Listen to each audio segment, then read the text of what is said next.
चलिए अब हम लोग टेंजेंट से रिलेटेड कुछ क्वेश्चंस को सॉल्व करते हैं और कुछ नए कॉन्सेप्ट्स, पुराने कॉन्सेप्ट्स, क्या हमें पता है क्या नहीं पता है, ये क्वेश्चंस के थ्रू हम सीखते हैं। तो बोला है 14 नंबर क्वेश्चन है, find the equation of tangent to the circle. Circle का इक्वेशन गिवन है which are parallel to the line this. ठीक है ना। तो क्या कह रहा है कि एक सर्कल है ना, एक सर्कल है, सर्कल का इक्वेशन गिवन है, सर्कल का इक्वेशन गिवन है। अगर हम सेंटर की बात करें तो क्या सेंटर क्या निकाल सकते हैं? -2h equals to -6, therefore h equals to 3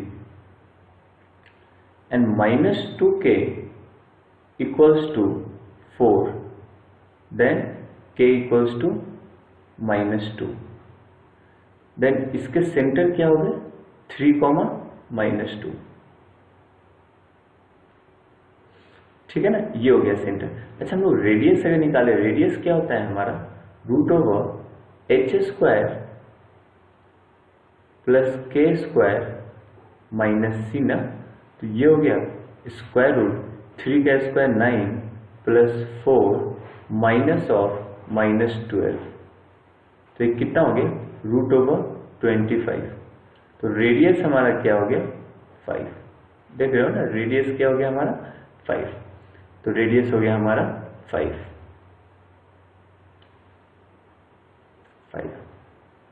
अच्छा अब एक टेंजेंट का इक्वेशन डिजाइन करना है जो 4x + 3y + 5 से पैरेलल हो ना। अच्छा 4x + 3y + 5 से पैरेलल, ये कोई लाइन होगा, इस लाइन से पैरेलल टेंजेंट हमें फाइंड करना है। ठीक है ना, जो सर्कल को ऐसे लाइन का इक्वेशन फाइंड करना है जो सर्कल को टच करता हुआ जा रहा हो, जो सर्कल को टच करता हुआ जा रहा हो। ठीक है, एक ये होगा और ये दो तरह के बना सकते हैं ना, एक तो लाइन ये होगा और एक इसी के अपोजिट होगा। ठीक है, तो इन दोनों टेंजेंट का इक्वेशन फाइंड करना है। ठीक है, अब जरा हम याद करेंगे स्ट्रेट लाइन में हमने क्या सीखा था। पैरेलल लाइंस, अगर कोई लाइन इस लाइन से अगर पैरेलल है, सारे पैरेलल लाइंस को हम क्या लिख सकते हैं 4x + 3y + λ = 0। All the lines parallel to 4x + 3y + 5 can be written as 4x + 3y + λ = 0। अब ये जो है टेंजेंट का इक्वेशन हो गया।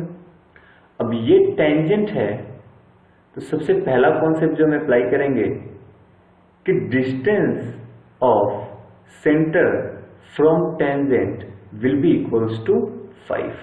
Distance of centre of circle from tangent will be equals to 5। तो हम परपेंडिकुलर डिस्टेंस का फॉर्मूला हम लोग अप्लाई करेंगे।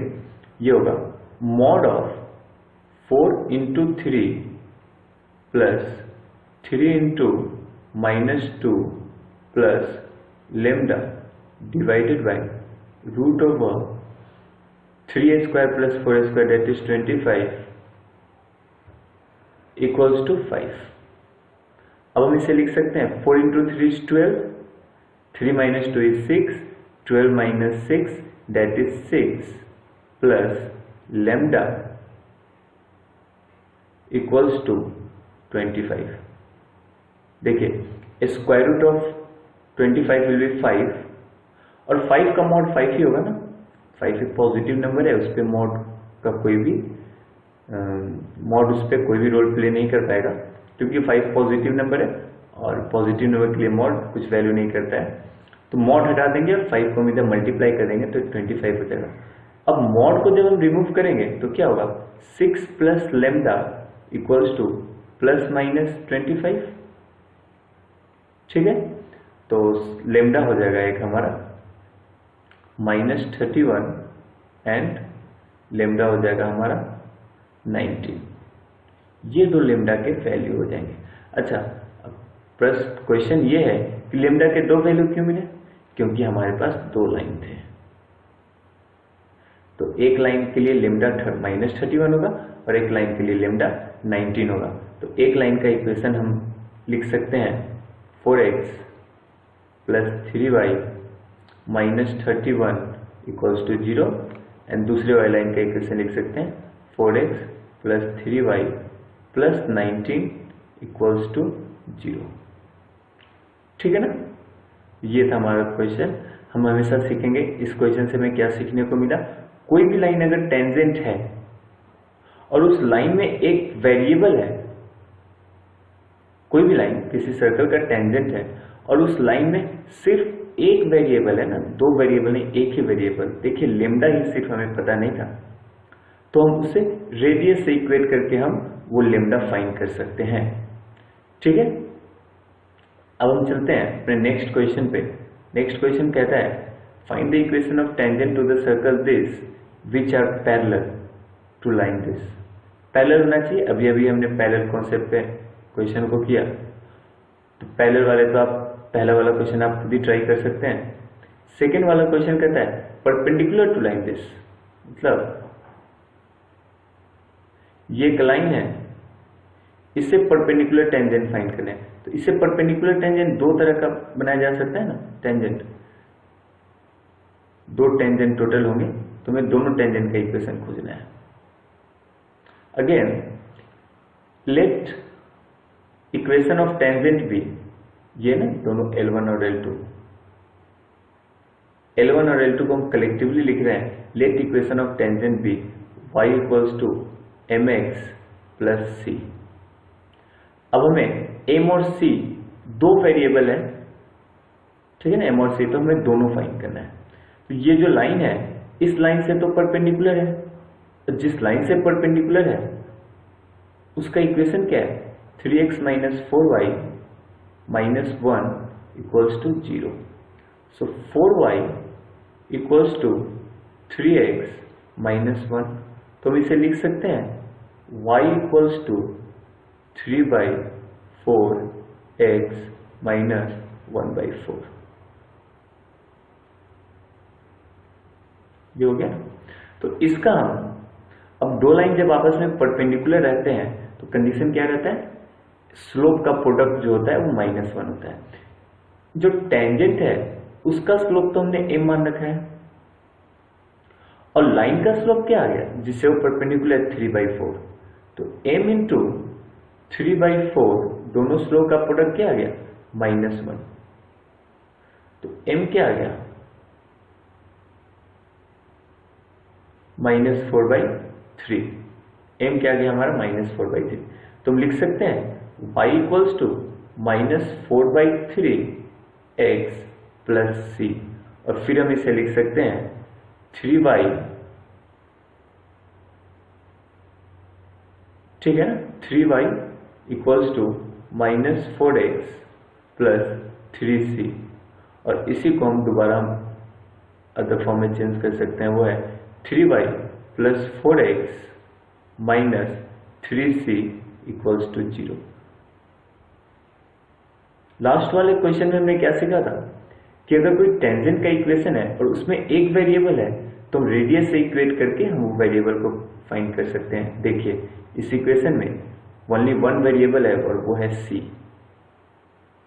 हमें c अननोन है, एक वेरिएबल, तो हम इसे रेडियस से इक्वेट करके हम c का वैल्यू हम फाइंड कर सकते हैं। तो इसका सेंटर क्या है हमारा 1, 2, 1 और 2 सेंटर है, तो 1 और 2 का जब हम डिस्टेंस यहाँ से फाइंड करेंगे 3 × 2 that is 6 + 4 - 3c divided by √3 का स्क्वायर + 4 का स्क्वायर दैट इज 25 का मॉड इक्वल्स टू रेडियस क्या होगा 1² + 2² + 4 3, इसका रेडियस आप फाइंड कीजिएगा 3, तो square root of 25 will be 5 इधर मल्टीप्लाई होगा 15, तो ये हो जाएगा 10 - 3c = 15। हम इसे लिख सकते हैं मॉड ऑफ, फिर हम इसे मॉड हटा के removing mod we can write 10 - 3c =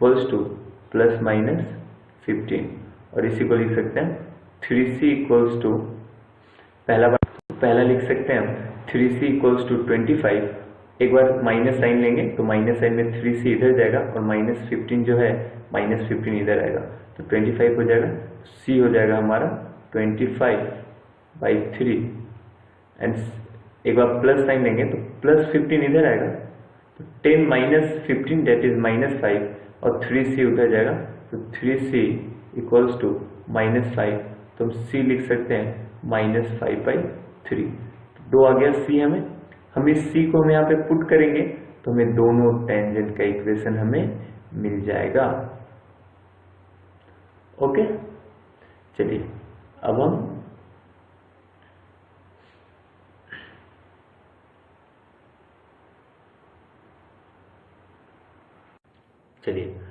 कुछ पैरामेट्रिक फॉर्म ऑफ टेंजेंट्स हम लोग देखते हैं। पैरामेट्रिक फॉर्म जो पॉइंट्स है उसे यूज करके हम टेंजेंट्स को डिजाइन करना सीखते हैं ना। तो मान लेते हैं मेरे पास क्वेश्चन है कि एक सर्कल है जिसका जो रेडियस है वो क्या है, रेडियस तो 5 है और सर्कल का इक्वेशन है x² + y² equals to 25। Radius is 5, x² + y² equals to 25 और हमें ऐसे पॉइंट पे टेंजेंट का इक्वेशन ड्रॉ करना है जो पॉइंट ओरिजिन से सेंटर से x एक्सिस के साथ 30 डिग्री बना रहा हो। ठीक है ना, तो हम इसे लिख सकते हैं, इसे पैरामेट्रिक फॉर्म में हम लिख सकते हैं r cos theta and r sin theta. और थीटा क्या है, 30 डिग्री है, r क्या है, 25 है, तो इसे लिखा जा सकता है 5 cos 30 degree, 5 cos 30 degree and 5 sin 30 degree. अब एक बात को ध्यान दें कि हमें पॉइंट पता है और सेंटर क्या है, ओरिजिन है और टोटल इक्वेशन हमने क्या क्या पढ़ा है। सबसे फर्स्ट पढ़ा था y = mx + c में c = ±r × √1 + n², ये पहला इक्वेशन था हमारा। सेकेंड इक्वेशन था पॉइंट फॉर्म था, तो देखिए इसमें हमें पॉइंट पता है तो पॉइंट फॉर्म इसमें अप्लाई कर सकते हैं। पॉइंट फॉर्म को अप्लाई करने के लिए हमें x² को चेंज करना पड़ेगा x × x1 में प्लस y² को चेंज करना पड़ेगा y × y1 में। x और y के टर्म्स है नहीं, इसीलिए हम इतना ही चेंजेस करेंगे और इक्वल्स टू लिखेंगे 25। अब x1 क्या है हमारा 5 cos 30 एंड y1 क्या है 5 sin 30, तो हम इसे लिख सकते हैं 5 cos 30 degree okay into x plus 5 sin 30 degree into y equals to 25। और ये 5 हम कैंसिल कर देंगे, यहाँ बचेगा 5 और हमारा इक्वेशन हो जाएगा cos 30 into x plus sin 30 into y equals to 5। ये हमारा टेंजेंट का इक्वेशन हो गया अगर पॉइंट्स हमें पैरामेट्रिक फॉर्म में गिवन हो तो। ओके ना, मीन्स एंगल के फॉर्म में गिवन हो। इतना हो गया ना। चलिए अब हम आपको थोड़े बहुत और कॉन्सेप्ट्स हम डिस्कस कर देते हैं।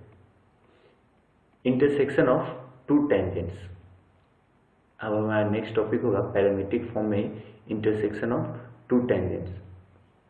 क्या होगा जब अगर दो टेंजेंट एक दूसरे को कहीं पे टच करे तो उस इंटरसेक्टिंग पॉइंट को हम क्या लिख सकते हैं। हमारा क्वेश्चन यही है।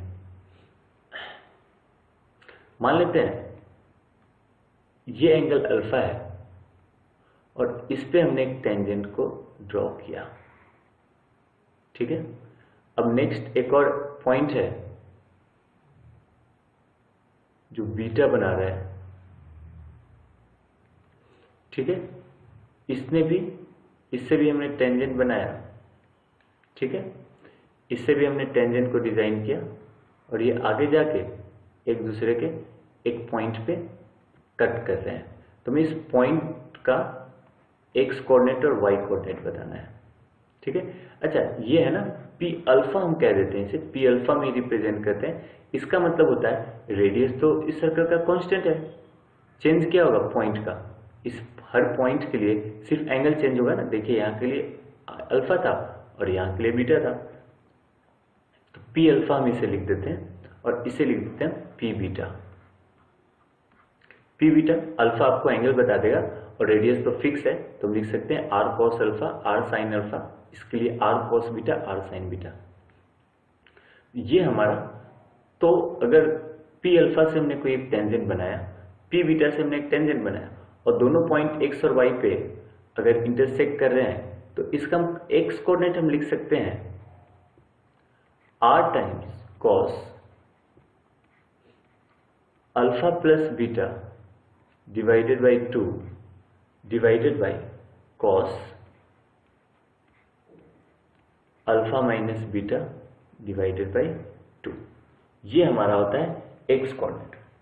ओके, और इसी का अगर हम वाई कोऑर्डिनेट लिखना चाहें, इसी का अगर हम वाई कोऑर्डिनेट लिखना चाहें तो हम लिख सकते हैं आर साइन, सब कुछ सेम होता है, बस साइन न्यूमरेटर में जो कॉस है वो साइन में चेंज होता है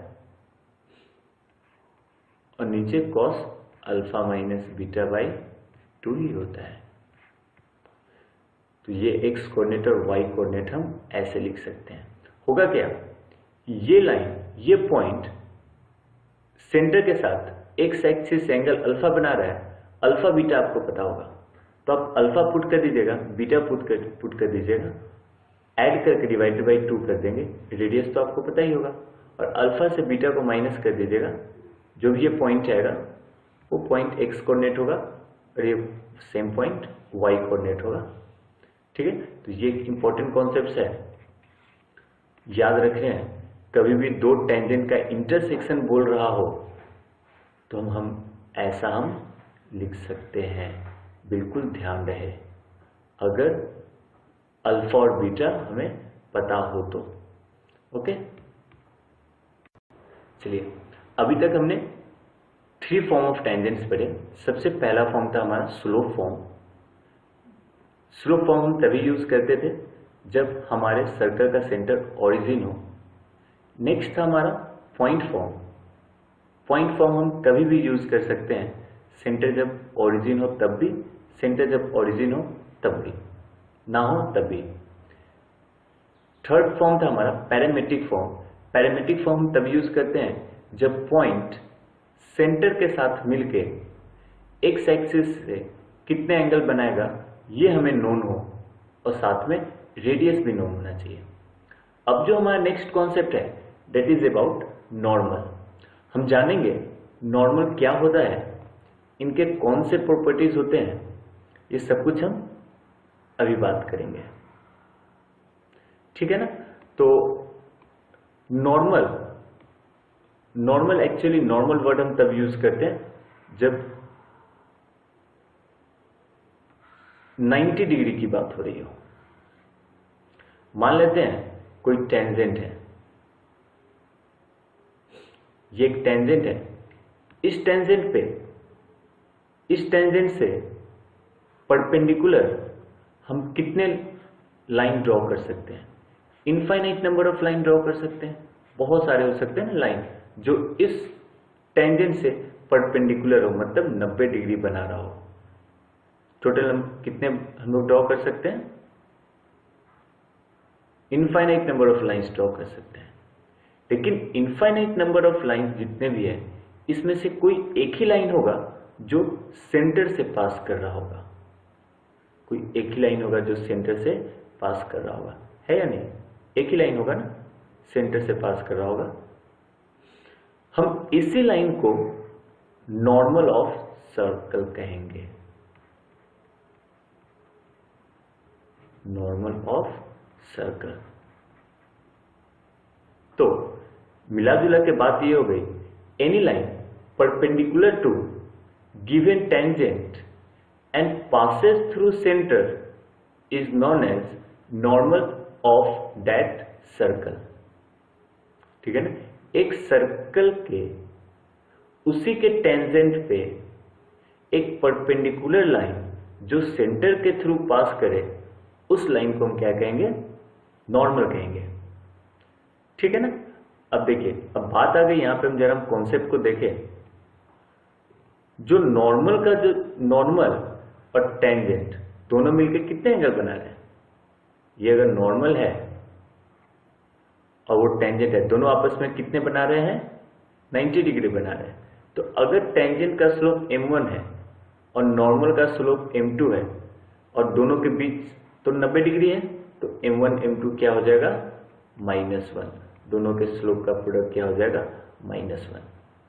और सेकेंड मोस्ट इंपॉर्टेंट थिंग जो है, मोस्ट इंपॉर्टेंट थिंग, एक तो m1 m2 of course most important thing था ही, सेकेंड मोस्ट इंपॉर्टेंट थिंग ये है कि वो सेंटर से पास कर रहा है। अगर कोई नॉर्मल किसी सेंटर से पास कर रहा है तो ये सेंटर क्या होगा? नॉर्मल के इक्वेशन को सेटिस्फाई करेगा। तो हमें एक पॉइंट पता होता है और दैट इज सेंटर। पॉइंट पता होता है, इसका क्या मतलब होता है? नॉर्मल जो है वो तो इनफाइनाइट नंबर ऑफ बहुत सारे पॉइंट से पास कर रहा है ना, इनफाइनाइट नंबर ऑफ पॉइंट से पास कर रहा है। इस इनफाइनाइट नंबर ऑफ पॉइंट्स में से एक पॉइंट हमें पता होता है नॉर्मल का। तो बस यही दो कॉन्सेप्ट्स थे नॉर्मल के जो हमें सर्कल में स्टडी करने हैं। ठीक है, हम दोनों बातों को याद रखेंगे। नॉर्मल का स्लोप हम टेंजेंट से निकाल सकते हैं by applying m1 m2 equals to -1 और like y equals to mx plus c अगर हमने नॉर्मल का इक्वेशन बना दिया तो m तो हमें m1 m2 इक्वल्स टू -1 से मिल जाएगा। c कहाँ से मिलेगा? वो पॉइंट से मिलेगा। पॉइंट इसको सेटिस्फाई करता रहेगा, तो x और y को हम पुट कर देंगे और m यहाँ से निकाल के हम m पुट कर देंगे तो हमें c भी मिल जाएगा। तो इक्वेशन ऑफ नॉर्मल भी हमें पता चल जाएगा। चलिए हम इससे रिलेटेड शायद कुछ क्वेश्चन करते हैं। Find the equation of normal to the circle base at point 5,6। देखिए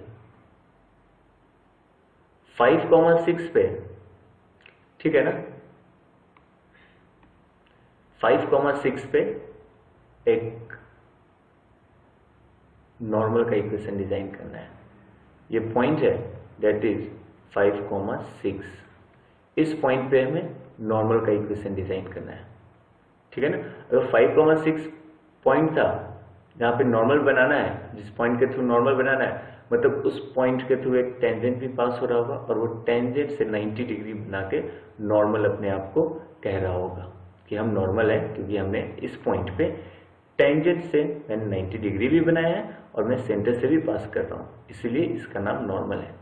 चलिए अब क्या नॉर्मल क्या होता है? एक तो लाइन का इक्वेशन होता है, लाइन का इक्वेशन होता है ना। अब लाइन के इक्वेशन फाइंड करने के लिए एक पॉइंट तो हमें पता है और एक कंपल्सरी पॉइंट क्या होगा नॉर्मल के लिए? उसका सेंटर होगा सर्कल का। तो सर्कल का सेंटर क्या हो गया? 5/2 एंड -1। तो 2 पॉइंट मिल गया हमें। 2 पॉइंट फॉर्म से हम लाइन का इक्वेशन फाइंड कर लेंगे और वो हमारा आंसर होगा। 2 पॉइंट फॉर्म होता है y - y1 by x - x1 equals to y2 - y1 by x2 - x1। ठीक है, तो ये हमारे नॉर्मल का इक्वेशन हो गया, क्योंकि नॉर्मल ऑफ कोर्स सेंटर से पास करता। ठीक है ना? तो मिला जुला के बात नॉर्मल की भी हमने सीख ली। नेक्स्ट टॉपिक हम देखेंगे pair of tangent. Okay, pair of tangent, ठीक है ना? पेयर ऑफ टेंजेंट आपको याद होगा, पेयर ऑफ टेंजेंट्स को डिराइव किया गया है pair of straight line topic से। अभी हम लोग पेयर ऑफ टेंजेंट डिजाइन करना सीखेंगे और ये इसका मतलब क्या होता है किसी सर्कल के लिए, ये भी सीखेंगे इस कॉन्सेप्ट्स में। ठीक है, तो अब जो हमारा नेक्स्ट टॉपिक है that is pair of tangent. ठीक है ना? पेयर ऑफ टेंजेंट का मतलब क्या होता है ना, ये सबसे हम पहले पता करते हैं। कोई सर्कल है हमारे पास, तो सर्कल के अकॉर्डिंग पॉइंट के 3 पोजीशन हो सकते हैं। आउटसाइड द सर्कल, ठीक है, ऑन द सर्कल, कहीं भी ना कहीं भी, एंड इनसाइड द सर्कल। जब पॉइंट सर्कल के ऊपर रहे तो हम इस पॉइंट के थ्रू सिर्फ एक लाइन ही डिजाइन कर सकते हैं। जब टेंजेंट डिजाइन कर सकते हैं ना, एक टेंजेंट डिजाइन कर सकते हैं। जब पॉइंट इनसाइड सर्कल रहे तो हम इस पॉइंट के थ्रू एक भी टेंजेंट नहीं डिजाइन कर पाएंगे, सबके सब कॉर्ड बन जाएंगे। और जब पॉइंट आउटसाइड सर्कल रहे तो इस पॉइंट के थ्रू हम 2 लाइन हम ऐसे डिजाइन कर सकते हैं जो सर्कल से टेंजेंट बना रही हो।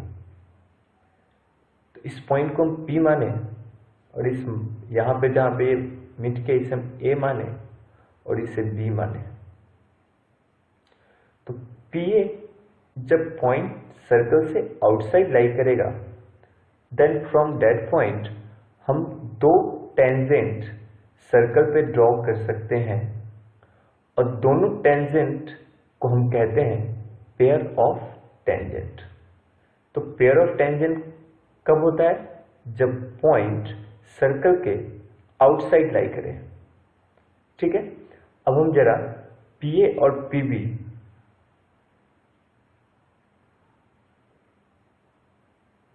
के बारे में और टेंजेंट, इसके बारे में और कुछ हम जानते हैं।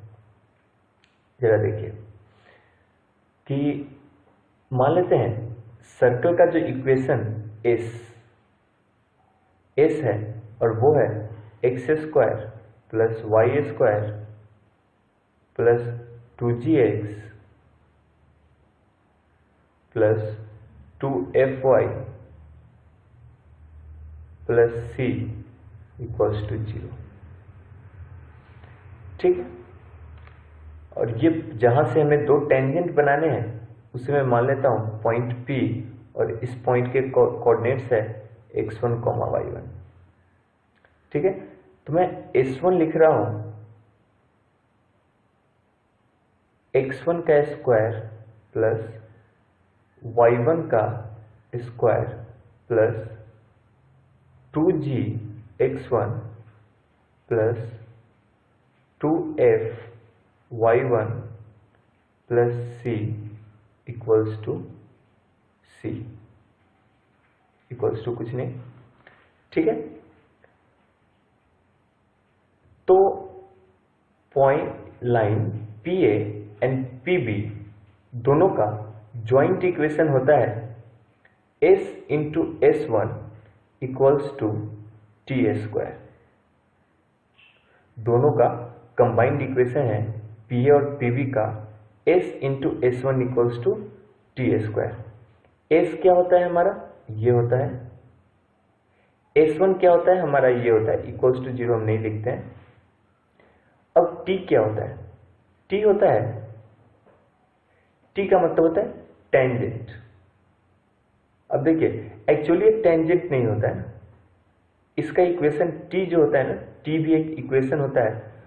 T मीन्स एक मिलता जुलता टेंजेंट से इक्वेशन होता है, बट नॉट टेंजेंट। टेंजेंट से मिलता जुलता ही इक्वेशन होता है, लेकिन टेंजेंट नहीं होता है। तो हम जानेंगे क्या होता है ये। तो हम इसे लिखते हैं x² को हम क्या लिख सकते हैं? x इंटू x1 लिख सकते हैं प्लस y इंटू y1 लिख सकते हैं plus 2g times x plus x1 by 2 लिख सकते हैं plus 2f times y plus y1 by 2 लिख सकते हैं प्लस c। ये होता है हमारा T। ठीक है ना? अच्छा, मैंने यहां पे आपको टेंजेंट बताया, इसमें थोड़ा भी कंफ्यूज नहीं होना है। टेंजेंट कब होता? जब ये point A point x1 y1 होता, तब ये लाइन टेंजेंट का इक्वेशन यही होता। ठीक है, x1 y1 जब सर्कल पे लाई करेगा तभी तो हम इसे टेंजेंट का इक्वेशन कहेंगे। लेकिन हमने एक्स स्क्वायर को x इंटू एक्स वन में चेंज किया है, वाई स्क्वायर को y इंटू वाई वन में चेंज किया है, एंड सो ऑन, x को x plus x one by two, y को y plus y one by two. तो ये वर्क तो हम एक टेंजेंट में ही करते हैं ना, तो हम इस चीज को याद रखने के लिए हम t लिखते हैं, ताकि हमें याद रहे कि ये टेंजेंट वाले जिस तरह इक्वेशन बनाते थे वैसे ही हमें बना के डालना है, और यहाँ पे x1 y1 ये पॉइंट को डालना है। तो s इंटू S1 जब हम इस दोनों को आपस में मल्टीप्लाई करेंगे और इसे इक्वेट करेंगे इस t को स्क्वायर करके, तो ये हमें पेयर ऑफ टेंजेंट PA और PB हमें देगा, वो हमें मिलेगा pair of straight line. Pair of straight line आप सबने पहले पढ़ा होगा, ठीक है। अब आगे जरा हम कुछ बातों को ध्यान देते हैं। s इंटू S1, अगर आप ये सोच रहे हैं कि इसका कैलकुलेशन बहुत ज़्यादा होगा, बहुत लेंदी होगा, तो बिल्कुल भी मत घबराइए, कुछ लेंदी नहीं होगा, कुछ नहीं होगा। आप बस कैलकुलेशन करते रहिए ना, थोड़ा सा भी अगर लेंदी भी हो रहा है तो आप कैलकुलेशन कीजिए, कैलकुलेशन करिएगा। कैलकुलेशन तो सबसे इजी चीज़ होता है, और आपको करना है क्या, इसमें कैलकुलेशन ही करना है, तो आप कैलकुलेशन कीजिए, आप घबराइए नहीं, ठीक है।